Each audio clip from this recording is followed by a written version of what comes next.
Assalamualaikum warahmatullahi wabarakatuh. Perkenalkan, nama saya Faradela Fajarwati, NPM 1813053037, kelas semester 6A.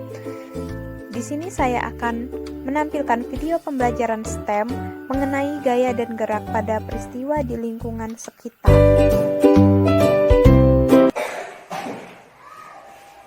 Assalamualaikum warahmatullahi wabarakatuh.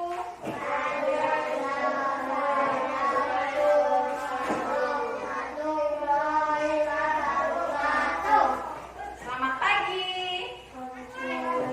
Apa kabar? Bagaimana kabarnya hari ini?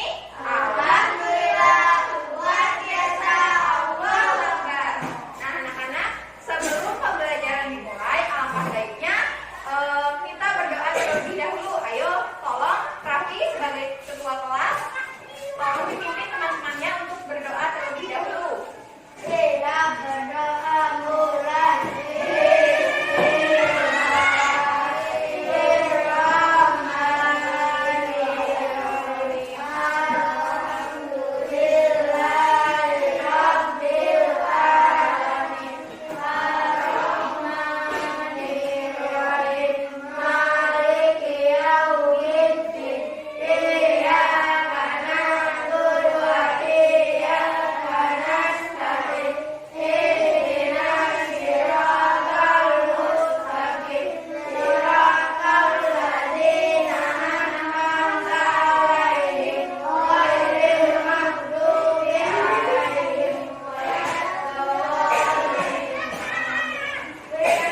Nino sedang berlibur ke rumah nenek di desa. Warga desa di mana nenek tinggal masih menggunakan sumur untuk keperluan air bersih. Untuk mengambil air di sumur, umumnya mereka menggunakan ember. Wah, sanggupkah Nino menimba air di sumur seperti warga desa lakukan? Ternyata, menimba air di sumur tidaklah sulit, karena umumnya menggunakan katrol. Tahukah sobat apakah katrol itu? Katrol adalah pesawat sederhana seperti halnya pengungkit. Katrol mempermudah pekerjaan kita karena di dalam katrol terdapat titik kuasa, titik tumpu, dan titik beban. Prinsip kerja katrol adalah mengubah arah kerja gaya sehingga mengangkat beban menjadi lebih ringan. Untuk itu, marilah kita belajar tentang katrol. Bagaimana? Apakah sudah disimak videonya? Sudah, Bu. Dion, duduk kembali ke tempat duduknya.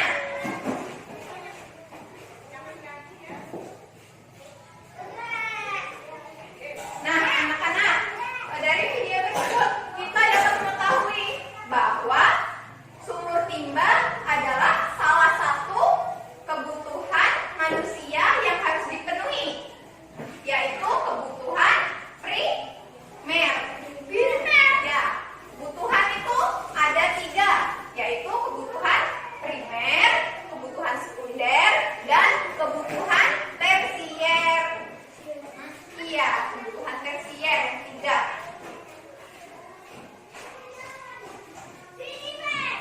Nah, Ibu, ada sebuah video lagi mengenai kebutuhan manusia. Kalian simak ya.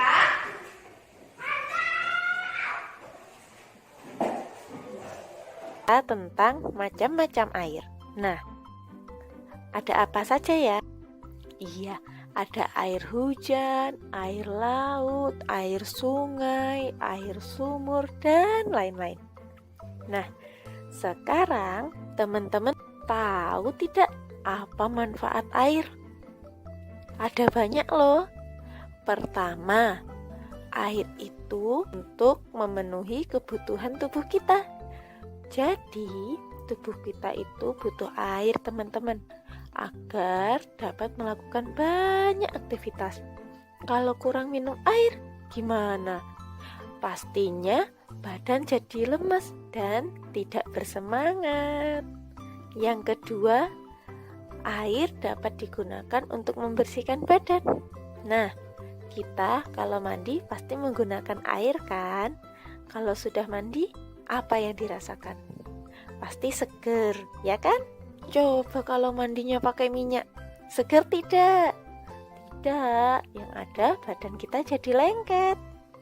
Nah, yang ketiga, untuk membersihkan makanan seperti sayuran yang mau dimasak atau buah-buahan yang akan dimasak. Nah, makanan tersebut harus dicuci terlebih dahulu agar debu, kotoran atau bakterinya yang menempel di makanan ikut hanyut deh bersama air. Jadi makanan yang kita makan jadi bersih dan baik untuk tubuh kita. Yang keempat, untuk membantu pekerjaan sehari-hari. Misalnya untuk mencuci baju, mencuci piring, mengepel lantai, untuk berwudu, menyiram tanaman, mengairi sawah, dan lain-lain. Ada juga yang digunakan untuk penunjang energi, teman-teman, seperti pembuatan turbin air. Wah, banyak ya manfaat air. Bagaimana? Sudah disimak? Sudah, Bu. Apakah kalian paham mengenai video tersebut? Paham. Nah, kebutuhan manusia seperti yang sudah Ibu jelaskan tadi, kebutuhan manusia ada 3. Yang pertama, kebutuhan primer.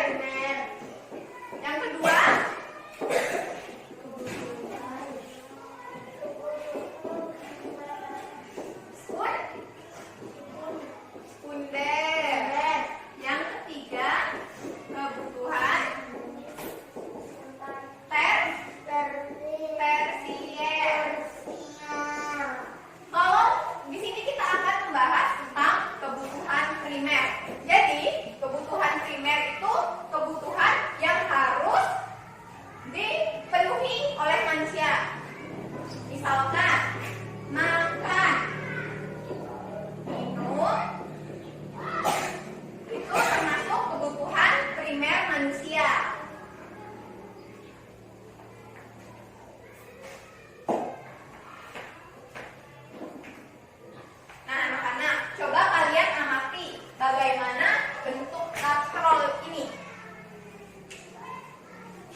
bertanya, siapa yang pernah mengambil air pada sumur timba?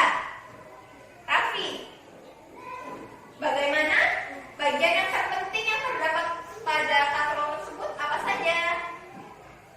Ada katrol, lalu ada tali, dan ada untuk mengambil air apa namanya? Ember. Untuk menopang, lalu ada apa? Apa namanya? Kayu yang menopang katrol. Ya, benar sekali yang dikatakan Alika.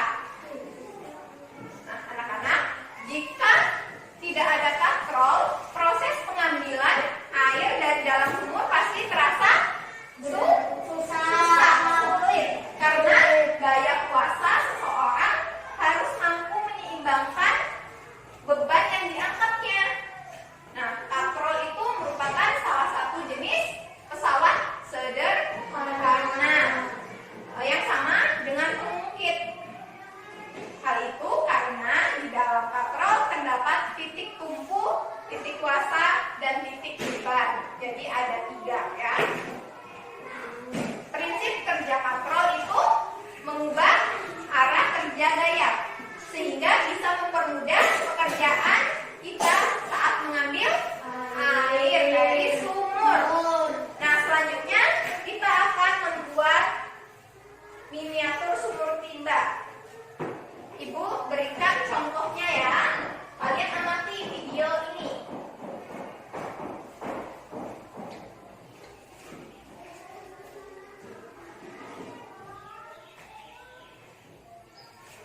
Bagaimana anak-anak? Apakah sudah kalian amati? Nah, kalau sudah, karena jam pembelajaran kita sudah habis, jadi kalian membuat miniatur sumur timba, membuatnya di rumah.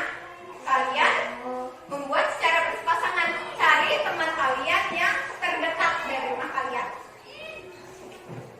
Saat membuat sumur timba, kalian harus menuliskan alat dan bahan yang digunakan apa saja.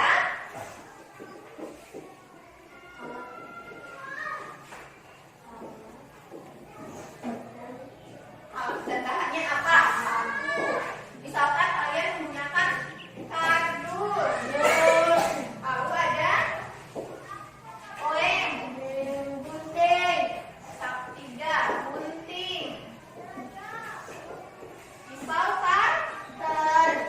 cutter, dan lain sebagainya. Nah, lalu kalian juga harus menuliskan langkah-langkah pembuatannya. Langkah-langkahnya juga harus kalian tuliskan.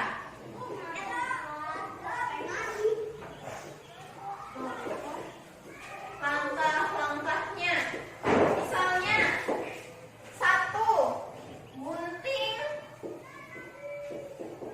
gunting kardus menjadi bentuk persegi seperti itu. Kalian harus menuliskannya. Bagaimana? Apakah mengerti? Ada yang mau ditanyakan? Tidak. Nah, sebelum menutup pembelajaran kita hari ini, Ibu mau bertanya, apa saja yang telah kita pelajari hari ini tentang katrol, lalu kebutuhan primer, sama pembuatan miniatur sumur timba.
Sekian video pembelajaran yang telah saya buat. Saya akhiri. Wassalamualaikum warahmatullahi wabarakatuh.